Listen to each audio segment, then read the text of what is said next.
Fala galera, tudo bem? Eu sou o professor Rômulo Barudi, professor de Geografia, e hoje nós vamos falar sobre os modelos produtivos. Fica de olho, tema quente e cai no vestibular.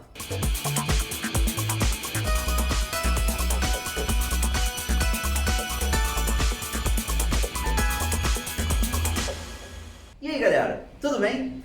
Bem, hoje a gente vai falar sobre os modelos produtivos e cara, dá uma olhada nessa imagem que tá no primeiro slide. Vou falar um ponto depois de cada palavra. Maluco, essa imagem mostra um trecho da evolução de um carro um pouco conhecido aqui no Brasil chamado de Gol. E aí, quando você olha um carro como esse, chamado de Gol, a primeira coisa que você tem que se ligar é o seguinte: o Gol não é uma marca brasileira. Ainda que o nome seja bem brasileiro, né? Inclusive, ele sempre faz uma referência a um esporte um pouco conhecido por brasileiros, né? A gente tem uma característica bem interessante nele. O Gol é um carro de uma marca alemã, que é a Volkswagen. Então, como é que uma marca alemã conseguiu ter um carro cujo nome faz referência a um dos nossos esportes favoritos aqui no Brasil e ao mesmo tempo conseguiu se popularizar tanto e evoluir tanto para acompanhar o nosso mercado? Como que um carro de uma fábrica alemã conseguiu ter tanto peso sobre a indústria brasileira e sobre o comércio brasileiro? Para a gente conseguir entender com que influência global essa marca teve, e tantas outras têm dentro da nossa vida, dentro do nosso dia a dia, a gente precisa compreender o quanto que os modelos produtivos evoluíram ao longo da história.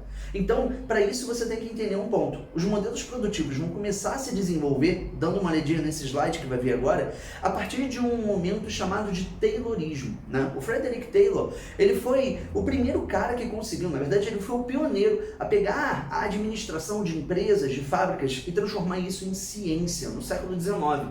E é isso que dá introdução à segunda revolução industrial. Lá na época da primeira revolução industrial, as formas de produção ainda eram muito confusas, a forma de exploração da mão de obra era uma forma muito, em comparação ao que o Taylorismo começou a fazer, muito mais orgânica e pouco pensada em relação ao que o Taylorismo vai começar a desenvolver. Então, quando ele pega a administração e fala, cara, eu preciso organizar a fábrica, eu preciso organizar a empresa, eu preciso fazer com que isso se transforme em uma ciência, brother, tudo muda.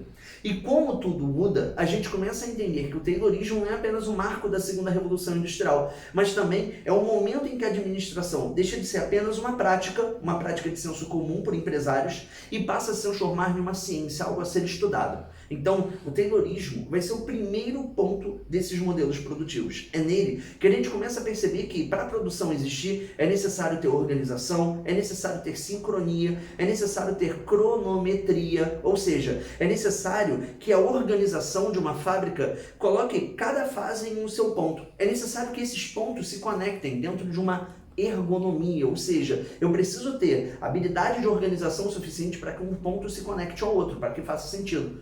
Eu preciso controlar o tempo da produção, a produtividade. Então, com isso, eu vou ter a sincronia e vou ter também a cronometria, ou seja, eu tenho a fase A, B, C, D, produto. Foi?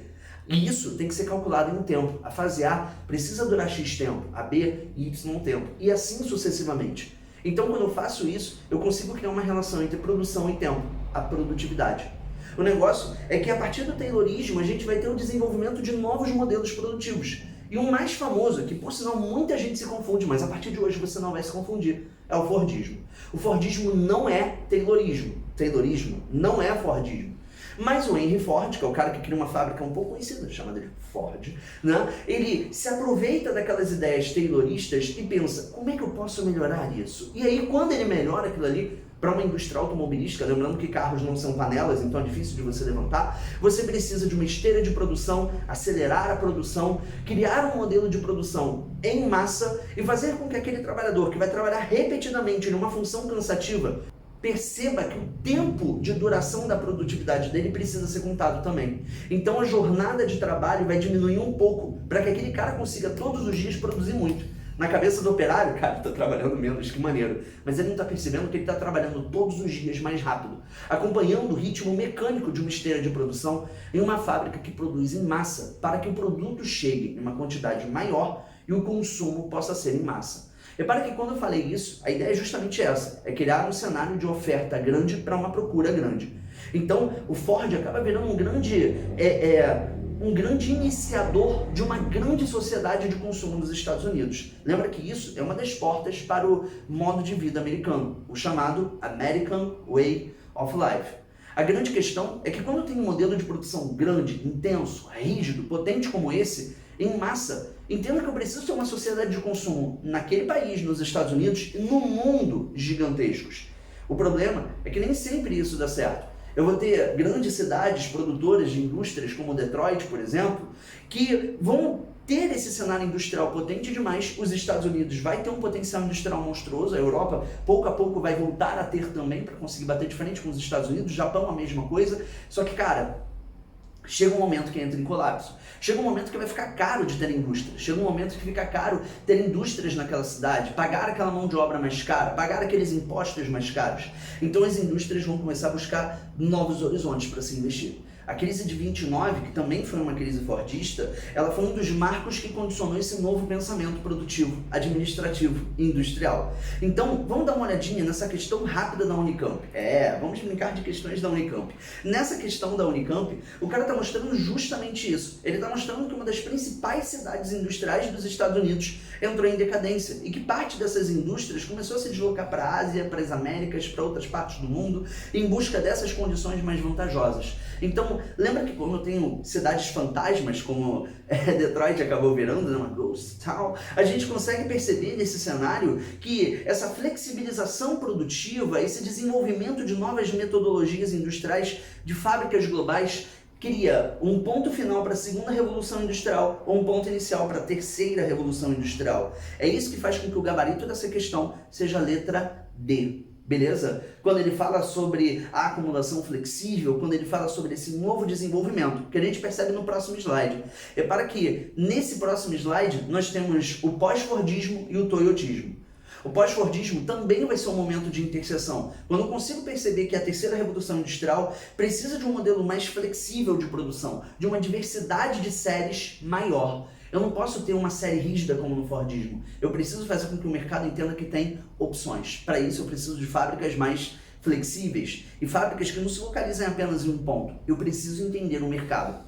O toyotismo pega aquelas ideias do pós-fordismo e pensa, por que não fazer melhor? É exatamente isso. Então, pós-fordismo e toyotismo tem essa pequena diferença. O pós-fordismo já estava sendo pensado no Ocidente, mas aí a galera do Japão, a galera da Toyota pensou, eu posso fazer diferente. Então, quando existe essa mudança para um entendimento de demanda maior, o Milton Santos, geógrafo conhecido da gente, fala sobre um tal de meio técnico, científico e informacional. A partir de agora é importante conhecer a demanda para saber o que ofertar. A partir de agora é importante você conseguir desenvolver um modelo industrial flexível, em tempo real, um modelo produtivo que consiga alcançar diferentes mercados da forma mais rápida possível.